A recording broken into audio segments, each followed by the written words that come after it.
Мы рады приветствовать вас на телеканале Якутия-24. В эфире самая вкусная передача о еде, которая называется «Просто вкусно». Сегодня я заменяю постоянного ведущего Петра Цепандина, потому что мы находимся в городе Ленск.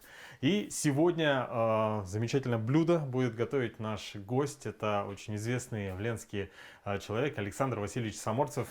Добрый день. Добрый день. Здравствуйте. Александр Васильевич, я думаю, сначала мы познакомимся с вами. Расскажите о себе. Я родился очень в далекой деревне, скажу так, на реке Нюя в Ленском районе. Было село Нерюктей. Там было отделение колхоза «Красный прожектор». И вот там я вырос, там впервые увидел, что такое труд сельских тружеников. Мы выращивали зерно, сеяли пшеницу, рожь.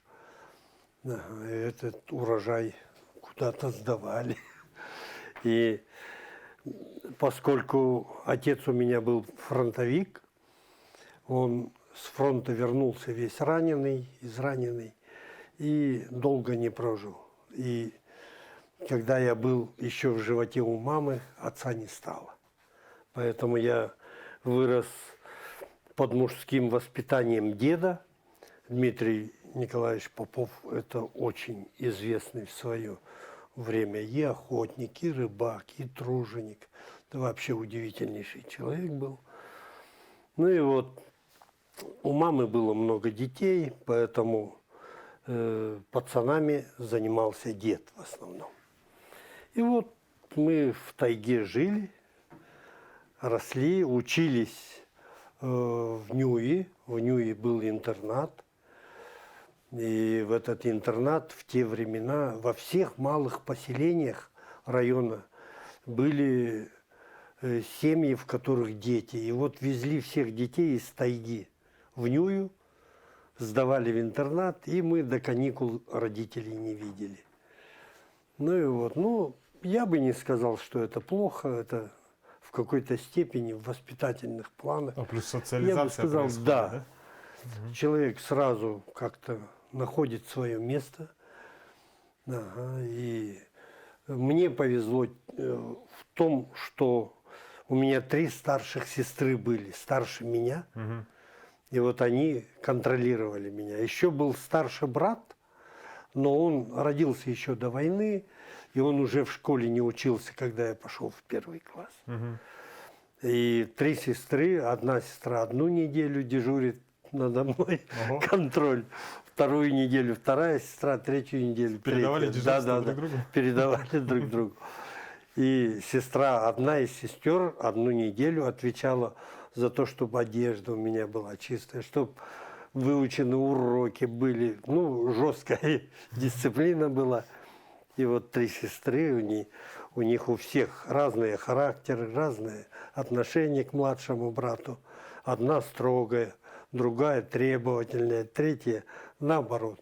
Ей все можно позволяла это, которая младше их была, чуть старше меня. Машенька, она живет сейчас в Жатае.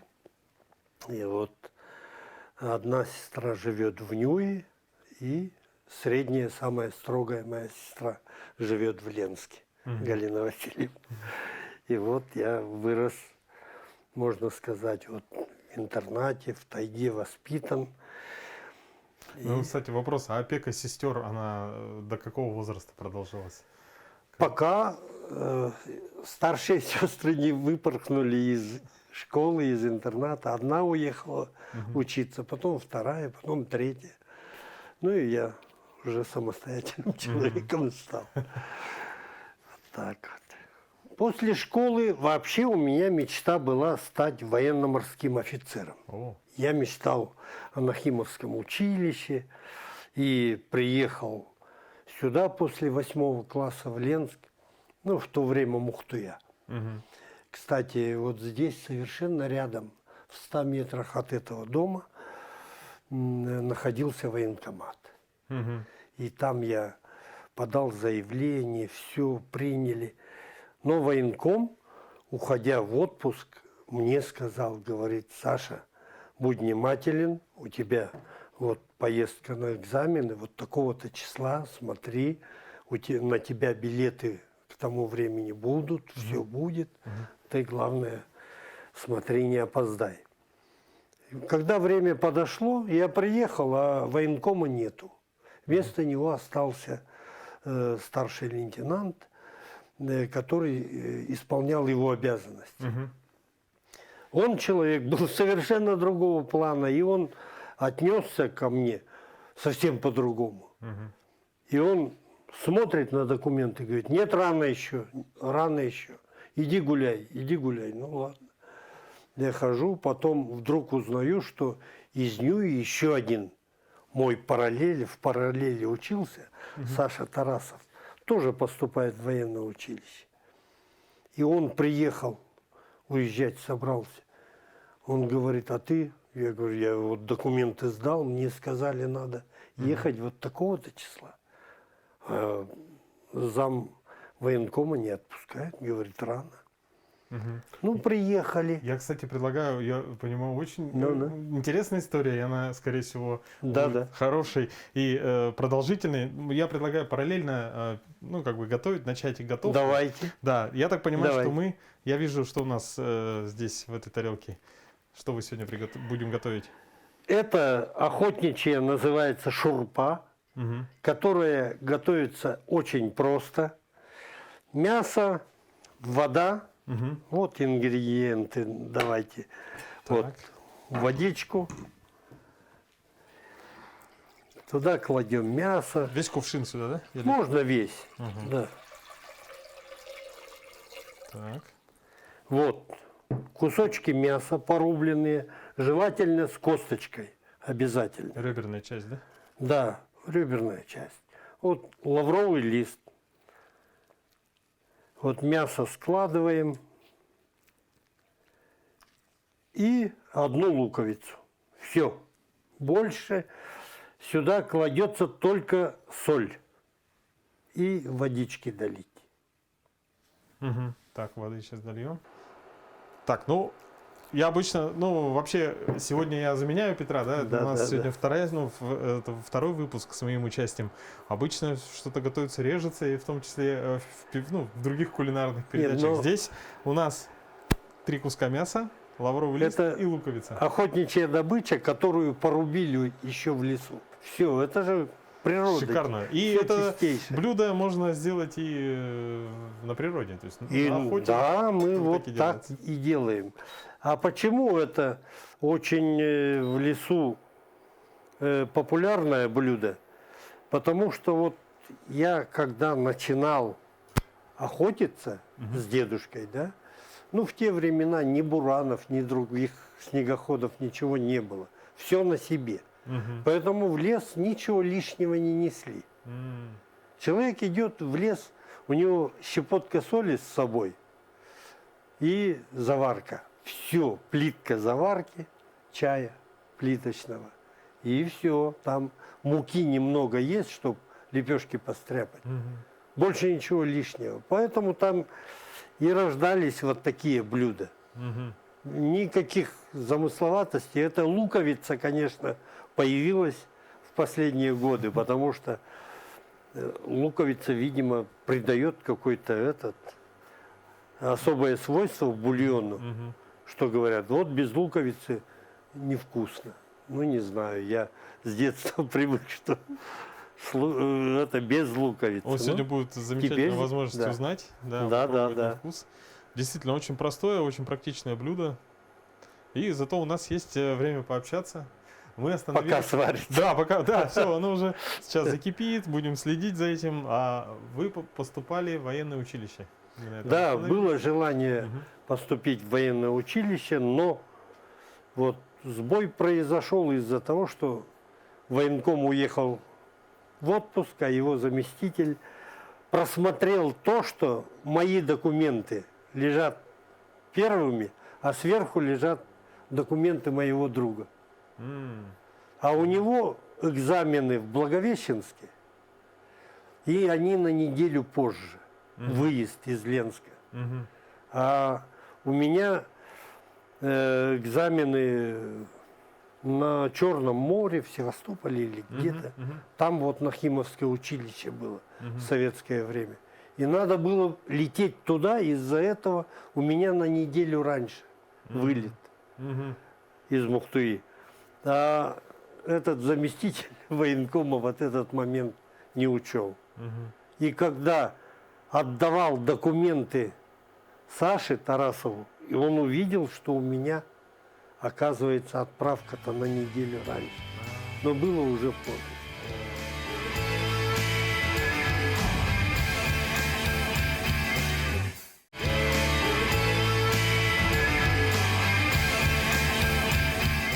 Я был настолько расстроен, что я в деревню к себе не поехал. Мне стыдно было приехать и сказать, что так вот получилось, что не поехал. Из-за этого я сел на пароход, в то время 3 рубля 60 копеек, палубный билет, и я в Якутске. Ага, и на пристани тут только до меня дошло, до 8-классника, что а дальше? И дальше я припух. Автобусы приходят, уходят. Люди все разошлись, разъехались. Ага, и одна тетушка пожилая такая в годах, там или прибиралась, или что, подходит, говорит: мальчик, а ты что здесь стоишь? Я говорю: да я приехал к сестрам. Она говорит: а где они? Ага, почему тебя не встречают? Я говорю: они не знают, что я еду. А зачем ты приехал? Учиться. Куда учиться? И все. И вот она, уборщица, сидела, все из меня информацию вытягивала, определила, что медицинских этих заведений много. И на докторов учат, и на фармацевтов, и на медсестер, на фельдшеров, на кого угодно. Поэтому эту сестру старшую отмели в сторону, потому что я не знаю. Ага. Среднюю сестру, я сказал, на бухгалтера учится. Она говорит: а на бухгалтера учат в одном месте. Вот, пожалуйста, пожилая женщина, она быстро так сообразила, что говорит. Да причем в те года ни никаких поисковых систем, ничего. Ничего. Она говорит, может быть, даже... единственное, говорит, это финансово-кредитный техникум, там бухгалтеров учат. Поезжай туда. И она мне говорит: вот на этом автобусе едешь, вот до такой остановки доедешь, выйдешь, там спроси, все скажут. Любой знает. Ну, я доехал, спрашиваю у кондуктора время от времени: ага, когда эта остановка? Ну, она мне сказала: мальчик, иди, твоя остановка. Я вышел с рюкзаком и не знаю, куда, чего. И вот пока автобус шел по Якутску тех лет, я увидел, какой это огромный город. Это вы в первый раз попали в Якутск? Впервые я выехал за пределы Вообще... Мухтуи. Ого. Для меня Мухтуя считалась, ну, как столица. Ага. Сказали, где этот техникум. Я зашел, а там столько народу ходит. Я думаю, где я ее увижу? И вот, опять же там, подходит девочка, ну, постарше возрастом, конечно, говорит: мальчик, что тебе надо? Я говорю: сестру ищу. Как зовут? Я назвал: Галя Саморцева. А, сейчас найдем. Раз, тут же пошла, крикнула, свистнула, и уже сестра подходит: а ты откуда взялся? Для нее был шок, наверное, вообще, да? Ну, и все, и она определила меня, что, куда. Ага. На кого будешь учиться? А в то время здесь, в Ленске, был мой дядя, очень хороший сварщик, известный человек по всей Мухтуе, Тимофей Павлович Попов. И он сварщик был, ну, от Бога. И он меня научил. Деревенского мальчишку, который знать не знал, что такое электричество. А он меня уже тогда научил варить. И я неплохо, по его словам, варил. Я говорю: наверное, я пойду учиться на сварщика. И сестра поддержала, давай, сейчас найдем. И привела меня в СПТУ-1 по Короленко 5.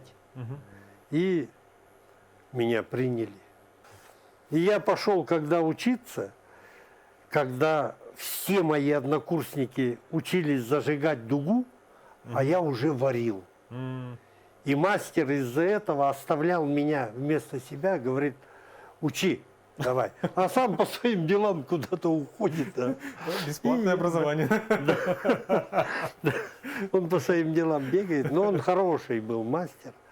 И вот когда нужно, следующий этап обучения, он опять появляется, все учит. И, в общем, здорово.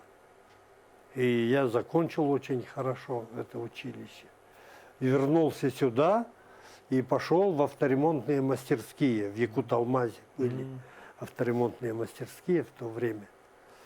И вот там я, скажем так, стал настоящим сварщиком. Потом армия, служба 2 года. И, кстати, попал в войска ремонтно-восстановительный батальон бронетанковой техники. Ну, сварщиком, да. Ага. Я изначально сварщиком туда попал. Ну, потом стал старшиной роты и так далее. И вот потом вернулся в свой родной коллектив, в авторемонтные мастерские в Якут-Алмазе. И в то время я из училища, что главное вынес, кроме специальности, я стал заниматься боксом. И мой первый тренер Юрий Федорович Федоров, мастер спорта Советского Союза, дал очень много мне. Я, когда пошел служить в армию, между воинскими частями зачастую проводились соревнования по нескольким видам спорта. И вот по боксу я попал в первые соревнования. Ну, а в армии как порядок? Кто боксер? Вот вышли 2-3 человека. А надо 10-11. Где их взять? Так, Сидоров, Иванов, Петров вывели, построили, взвесили. Все, вот вы все боксируете и едут. И таким образом попал первый совсем, ну, не боксер человек мне. Я легко, конечно, естественно, выиграл у него. Второй тоже так, ну, типа этого, выходи из строя. Вот такими. И потом я вплоть до чемпионата Забайкальского военного округа я боксировал. Начинал все. И когда я вернулся после службы в армии, мне захотелось идти дальше. Ну и вот. А здесь в Ленске не было тренера. Вот я даже пытался создавать секцию бокса, но когда сам боксируешь, и еще тебе надо еще и тренировать группу, в общем, тяжело. Не до мастерства, да. И в то время в Ленске председателем спорткомитета приехал работать человек из Днепропетровской области, с Украины, Калиненко Леонид Федорович. И он привез сюда очень много талантливых людей, тренеров, которые могут работать. Допустим, по легкой атлетике сюда приехал тогда Привин, по боксу вот Малюк Виталий Анатольевич, мой тренер, который стал моим тренером. И таким образом он сюда довольно много привез хороших тренеров, которые смогли, в общем-то, поднять спорт Ленского района на совершенно новый интересный уровень. И мой тренер очень быстро добился с выездами, что я стал кандидатом в мастера спорта, впоследствии и мастером спорта Советского Союза стал. Чтобы стать мастером спорта Советского Союза, надо было много выезжать за пределы республики. И тогда тренер приходит однажды и говорит: Саша, я тебе нашел работу, где надо 3 месяца работать и 9 месяцев боксировать. Я говорю, как так? Таких работ не бывает. Я говорю, а деньги, кто будет зарплату платить? Мне же семья, дети.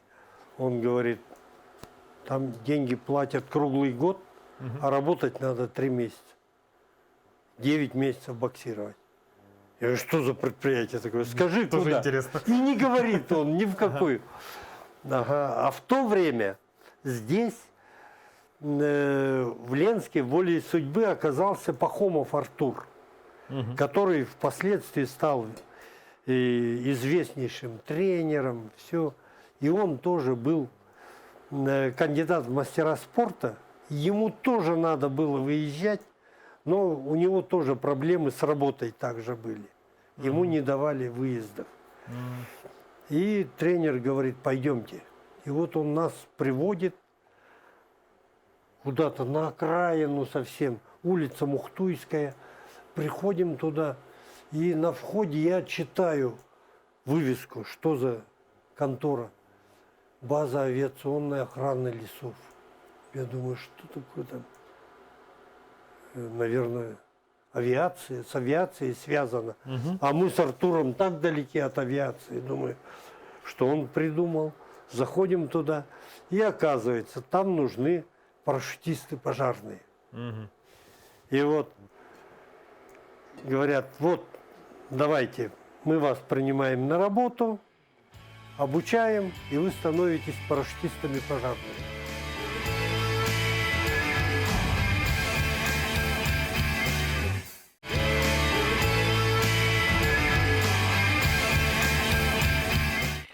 Мы режим работы сразу узнаем. Они говорят, да, летнее время, пока пожары, ну, самое активное 3 месяца, 4 месяца, ну, бывает 5. Ну, межбазовое маневрирование в советское время было. Это можно было из Ленска улететь, работать в Карелию и тушить там пожары. Потом, пока вернешься, тут начинает гореть. И сюда могли закинуть из Владивостока людей или из Краснодара. Хоть откуда. Самое главное было Да. Оперативность. что ли, Да, оперативность. Поэтому я попал туда, и действительно там зимнее время вообще ничего нет. Езди ты по соревнованиям хоть месяцами. И вот мы с Артуром стали парашютистами пожарными. Сразу в тот же год, через год буквально, выполнили норматив мастеров спорта Советского Союза. А в то время в Ленске, ну тогда уже Ленск был, мастеров спорта по боксу не было никогда. Были мастера спорта у нас по лыжным гонкам. Ну, великие наши ленские спортсмены, это Владимир Калашников, Юрий Татарченко. Это были вообще удивительнейшие мастера своего дела. И вот они представляли другой вид спорта, а мы первыми были в боксе. И эта работа настолько затянула меня, когда я из авторемонтных мастерских уходил в авиабазу, там не хотели отпускать, и поэтому говорят, когда вернешься? Я говорю, как только мастером спорта стану, вернусь. Я через 2 года выполнил норматив мастера спорта, получил уже мастера спорта, а уйти из парашютного дела не смог. Просто небо так затянуло меня. Я, во-первых, во-вторых, это кроме того, что вот парашютное дело само по себе очень увлекательное, небо настолько заманивает человека и затягивает, да, в свою стихию, что раз шагнув за порог, за обрез самолета и испытав на себе, что такое свободное падение, потом от этого легко так встать и отказаться. Ну, я устал, я не хочу. Очень тяжело, невозможно. И вот я летал, прыгал с парашютом, ну, лет, наверное, вот в авиабазе охраны лесов около 20 лет. Там уже авиационная пенсия даже наступила. Потом я стал командиром парашютного звена в аэроклубе. Потом остался начальником аэроклуба и возглавлял парашютное звено. Парашютистов я готовил много. Я за 11 лет подготовил более 300 спортсменов-парашютистов, Ого. которые получили знаки спортсмен-парашютист. Эти знаки выдавались центральным аэроклубом в Москве, в Тушино. И вот до этого ДОСААФ управлял.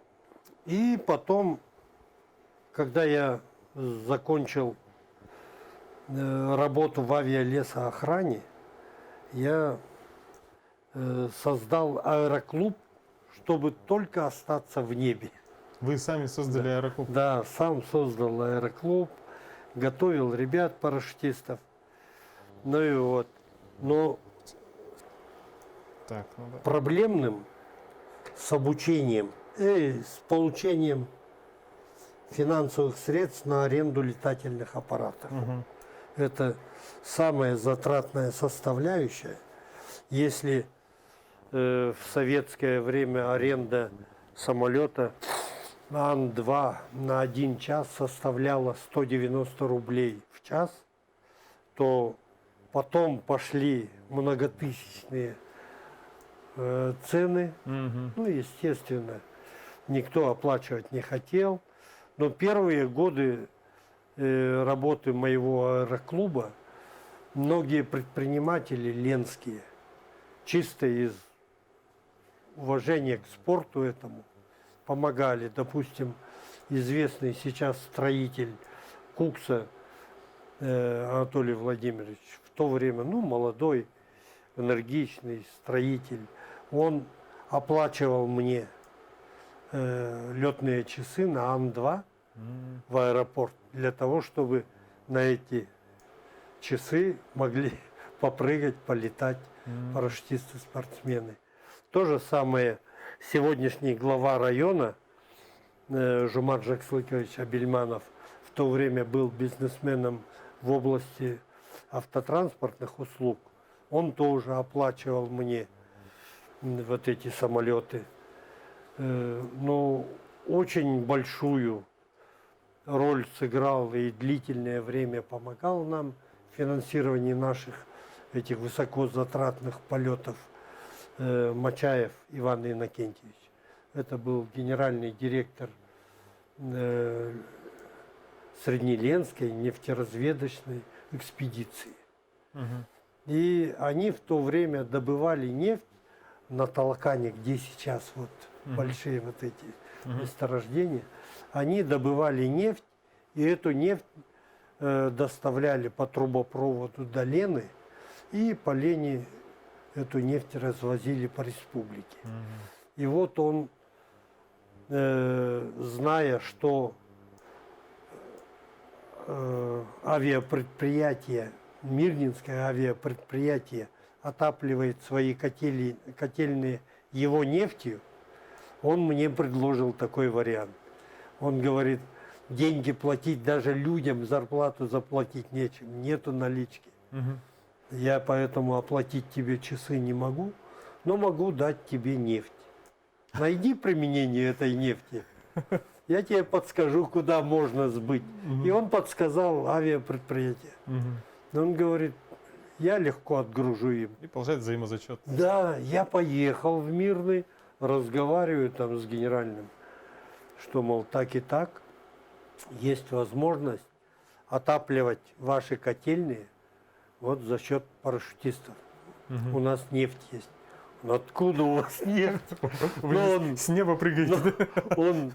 Но он понимает юмор. Ага, он говорит, где нашел, хитруля? Ну, я ему рассказал эту ситуацию. И он с радостью пошел на это. И он получал эту нефть и для мирнинских своих котельных, для Ленска. Ну и вот. И мы большой задел получили на вылеты. Мгм. А они еще на этом экономили немножко. За счет чего? За счет того, что самолет они не готовый к вылету давали нам, Мгм. а который после техобслуживания должен налетывать 2-3 часа. Ему так и так летать надо. А, Вот они нас садят, говорят, ничего страшного, вы же все с парашютами. Вдруг, если что, после ремонта, вы прыгните и все. Ну, мы согласны были, лишь бы прыгать. И вот таким образом много прыжков было совершено. ага. Люди, ну, понимали, друг другу навстречу шли. Но когда вот этих возможностей не стало у нас главного спонсора нашего Ивана Иннокентьевича Мачаева, вот, и мы этот аэроклуб закрыли. М. Ну и вот. Да в каком году закрылся авиаклуб? Ну, этот аэроклуб наш закрылся где-то в 97-м или 8-м году, Мгм. потому что потом пошли другие наработки. У меня зародилась идея создать спасательное подразделение. В то время и везде по нашей стране шли передачи 911. А, да. Это Американская американские служба спасатели, спасения. да. И я настолько загорелся этой идеей, когда увидел, что люди везде идут с открытым забралом, все умеют, все могут и все делают. И я захотел такую службу создать здесь. А тогда главой района был Владимир Михайлович Ягнышев, очень интересный, очень грамотный и инициативный человек. И когда я ему рассказал эту идею свою, я говорю, Владимир Михайлович, найди время, посмотри 911. А они в неделю один раз шли. Мгм. Ну и вот, посмотри. И он где-то посмотрел одну передачу, вторую, ага, увидел, как-то мы встретились. Он говорит, да, смотри, интересно. Но ты представь, сколько стоит это. Это же какие деньги надо полагать. Я говорю, ну, мы же, говорю, это все-таки, наверное, в районе располагаем Мгм. финансовыми средствами, чтобы пойти на это.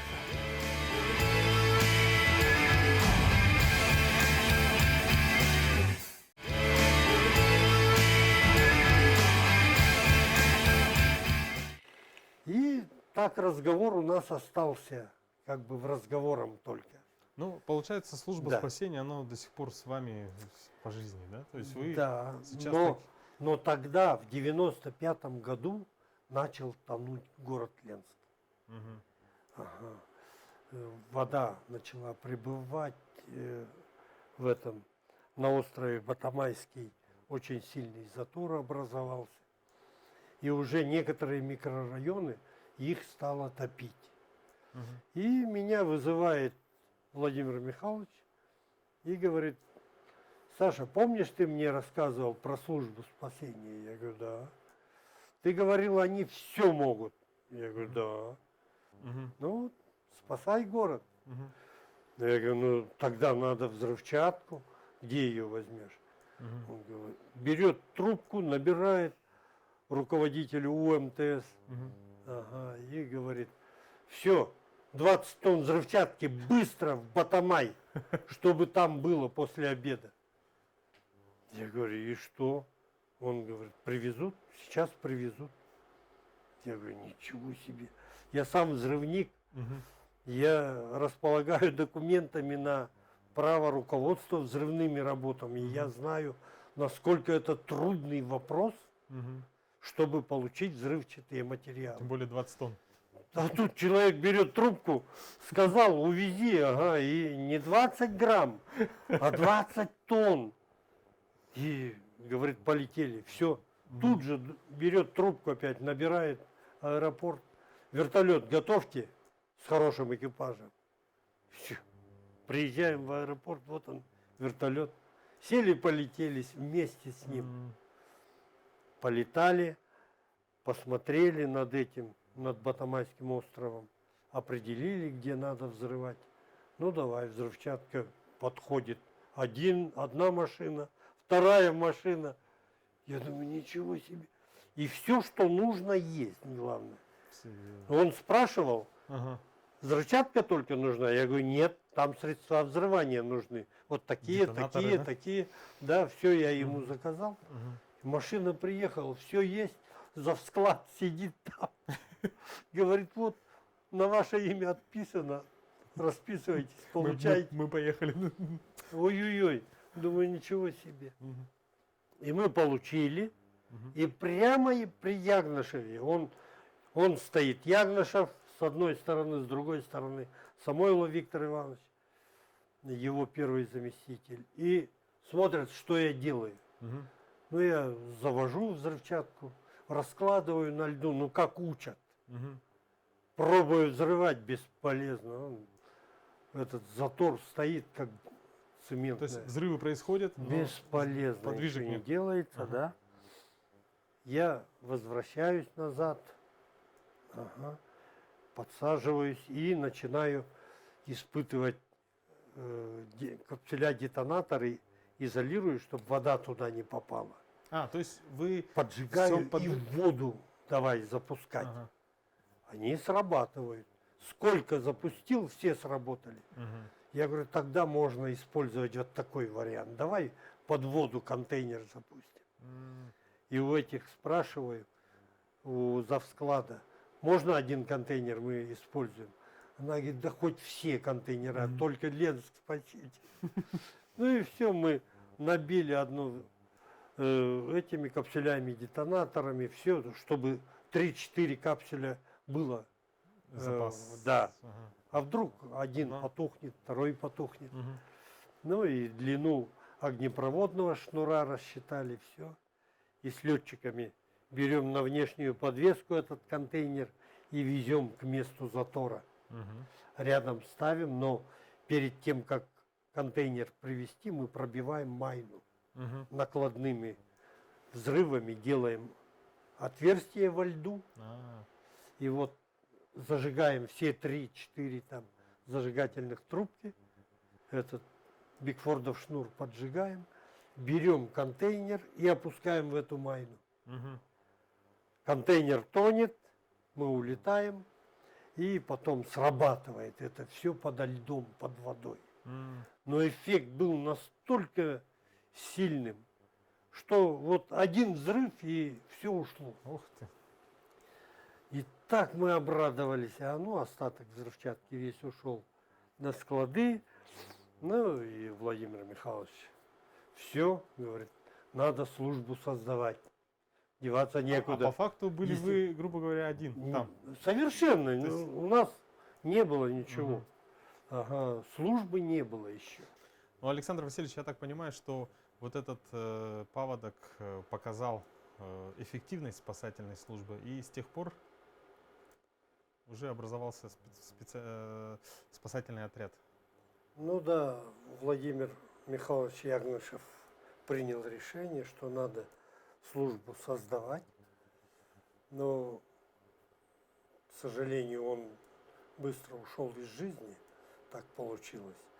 И его преемник Самойлов Сергей Иванович, он эту службу создал. Мгм. И мы потом довольно успешно работали во время наводнения 98 года. И в 2001 году пришлось очень много работы выполнять. И тогда вот эффективность создания этой системы подтвердилась. Мгм. И вот сейчас, в 2020 году, уже республика в нашем районе создала поисково-спасательный отряд, в котором Отлично. я работаю. Шикарная история. Александр Васильевич, я думаю, многие сейчас узнали еще лучше. Но чудеса телевидения нам позволяют, для вас времени немного, да? На самом деле, сколько рекомендуется, вот, чтобы доводился вот такой суп?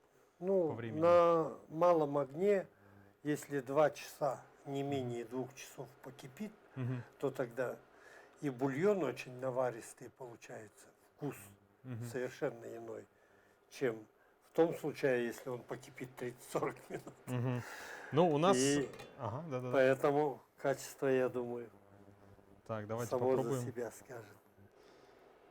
Так. Так, на пробу. Мгм. Пожалуйста.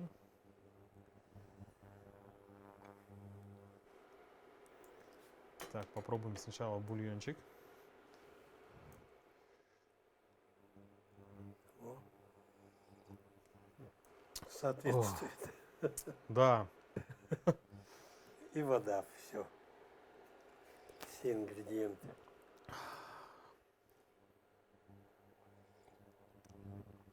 вот это, кстати, Да. один из моих любимых бульонов. Такой вот наваристый, мясной. Так, давайте достанем мясо. Так, вот этот. Вот такой серьезный кусочек. Угу, держите.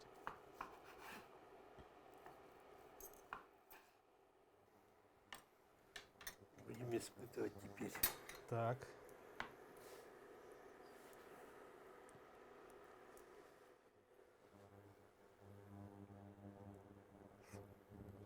Ну, кстати, изюбр, вы говорили, бывает разный.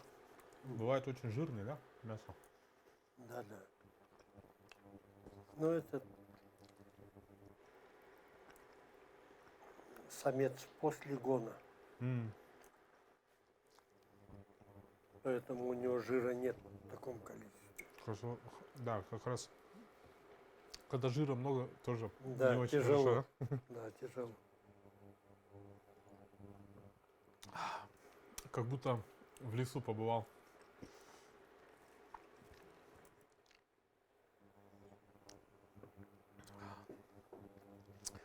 О, здорово. Александр Васильевич, я думаю, можете пожелания нашим телезрителям сказать. Вот я понимаю, что ваша жизнь вся прошла с природой, да, со спасательной службой. Вы можете, допустим, кому-то передать привет, например. Ну что, хотелось бы пожелать, конечно, всем, кто живет в Якутии, беречь нашу родную природу.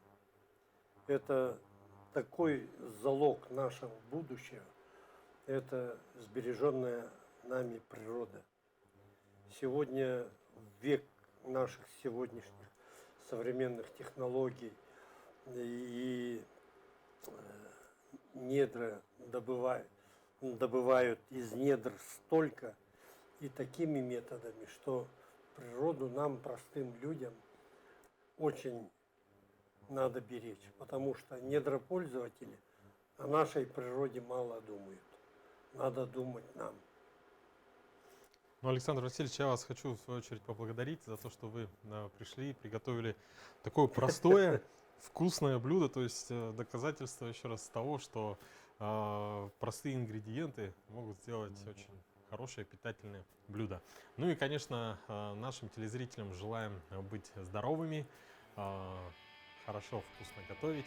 И, конечно же, до новых встреч в программе «Просто вкусно» на канале Якутия 24.